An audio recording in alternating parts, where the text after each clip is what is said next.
Welcome to the Reddit stories. r/Askreddit. What was great advice 20 years ago, but definitely isn't now. In high school, as part of one of my classes, they brought in a lady who worked HR for some recruiting firm for a few days to teach us how to do resumes and cover letters and such. And she told us, even if a place has an option to apply online, always go in person and pick up an application. No one takes online applications seriously. I was actually told this by a seasoned, experienced older employee around 2011 or so, while working a temporary position and seeking to apply for a permanent one, which by the way, included the possibility of a pension.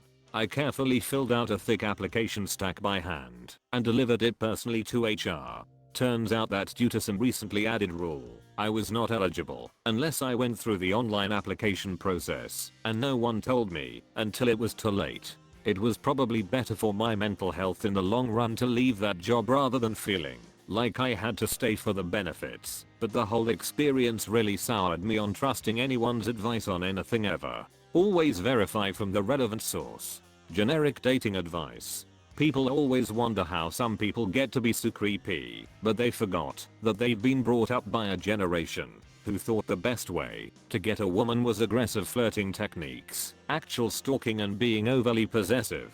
To look after your phone battery, you should let it go all the way down to 0% and then charge fully to 100%. This is a good one. My 23 years old nephew thought this was the way to go even now because his mum had told him. Was visibly surprised when I told him modern batteries were better served by not letting them drop below 15%. To this day, my mom believes the way to apply for any job is to walk in and hand your future boss your paper resume, whether or not they are actively hiring. She's not even 60 yet, but calls anyone who applies online a lazy piece of shit, and she doesn't believe I have an actual job because I work from home. She just hates computers. Edit. I guess some people like sorting by new mayo. I don't live anywhere near my mom. We don't get along, but if we did live clothes, she would absolutely assume I'm available all day long. No, I don't know why she hates technology. She thinks it's all a scam. She's the person that would call IT support asking where the any key is. My job is entirely tech based, and we only meet in person to run inventory quarterly, but she's 1000% under the assumption I work in a diner because that's the family legacy, I guess. Or maybe because I just love diners, so she assumes I work there? I'm uncertain. Stay at the same company for long periods, they show no loyalty or keep up and pay rises. If you want pay increase and promotion, best to swap company every 1 to 3 years. I was recently offered a huge promotion. HR dicked me around on the salary and refused to negotiate. I told them if I was coming in from the outside, they wouldn't hesitate to give me what I asked, and then I rejected the offer. Everyone was flabbergasted.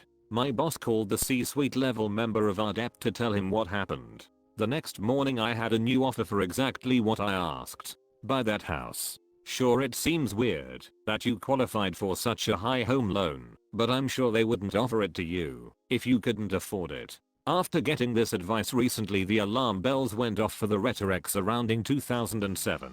If I need to be $1 million in debt to own a home, I'm gonna figure out how to move to the middle of nowhere. It's not fucking worth it. I remember when my dad told me as a teenager to never be the one to pursue a guy because I'm a woman.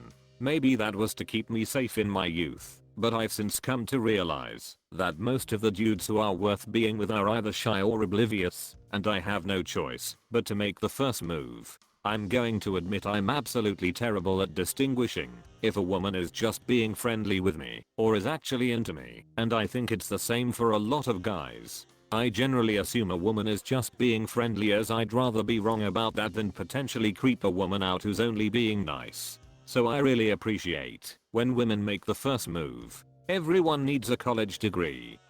Trade school is absolutely the way to go for some people, myself included. And I did both. My son says he wants to drive a dump truck for construction work.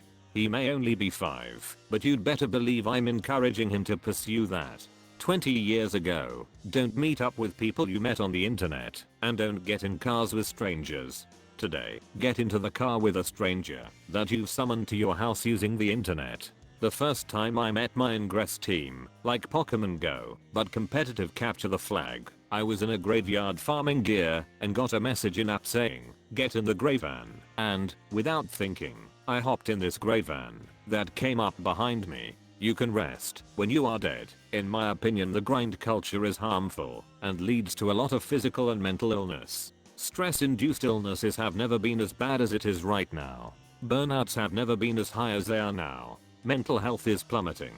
I understand that in some countries you have no choice but to grind to survive, but in developed countries I do not think society should encourage that mentality. Stress is a disease and this society is sick. Work hard and you'll go places and live comfortably with a successful career that will cover everything you want in life, or at least let you live comfortably. Pensions no longer exist in almost every career. Single earner households went from 65% of all households in the 1970s to under 20% by 2020. My dad made $25 per hour stocking shelves at Stop and Shop when he retired in 2011 because he was grandfathered past the pay cap of $12 per hour at the time in the state of CT. My first job was retail at Target, where even the assistant floor managers were capped at $15 per hour, where I made $9. So work hard. Forget the extra money that would be in your pension that you should see in your paycheck now, and get capped on the value of your labor. Took 7 years after graduating college in 2011 for me to have a job that covered college expenses. After that I spent 60+ hour weeks for several months on end just to basically get dumped by one company for another. I went on about 5 vacations with my family for weeks before I turned 16. Haven't been on one ever since, even alone. A lot of people I have spoken to, generally 30+ with stable jobs, are livid that the union is asking for an increase in pay. My dad, if they don't have a good education, why should they get paid like someone with one? Problem isn't just the mentality of the government, it's the people. $40,000 salary is around $30,000 take home. When shitty apartments are going for $2,000 per month, that leaves only $6,000. Yet somehow people without education used to be able to afford a house with only one person working and 10 kids. How do people not see a problem with this? You can't spend all your time playing video games. No one is going to pay you to do that. Like a few others on this thread, this is still mostly true. It's a very small percentage of people who will ever be successful and make money playing games either through streaming or pro play. To those who can, awesome.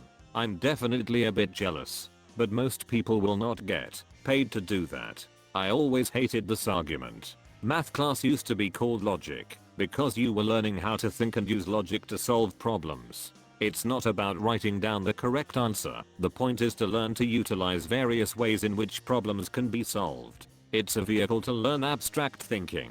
Sure, everyone may not use advanced algebra in daily life, but we do use abstract thinking and logical processes. If you don't go to college, you'll be working at McDonald's the rest of your life. I'm late 20s and already make more than the teacher that told me that, and I only have my HS diploma. She has a master's. Well, being a teacher is basically a guarantee to not make any money. I'd like to say people do it so they can help the community, but I think a lot of people do it because they don't know WTF to study for and figure it's at least a steady paycheck. But there's like zero room for growth.